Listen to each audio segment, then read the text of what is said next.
Grofnica je došao, plažom je prošao, sve je on prodao, svakoga je zvao, šećer im je pao, para je imao, u banku je stavljao, aj sad zdravo. Poznao si mi po TikToku, brat. Alo, ja sam morao, inače ne bi ništa prodao, znamo bi džabe šetao, para ne bi imao, cijelo bi mi se grao, kući bi me poslao, tamo bi tekno pao, otac bi me košar zvao, iz kuće bi mi šćerao, para ne bi imao, na ulicu bi ja spavao, totalno bi propao, aj balji od krofne. Ne mogu, nemam para.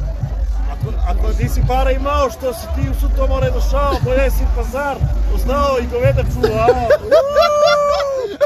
Idemo!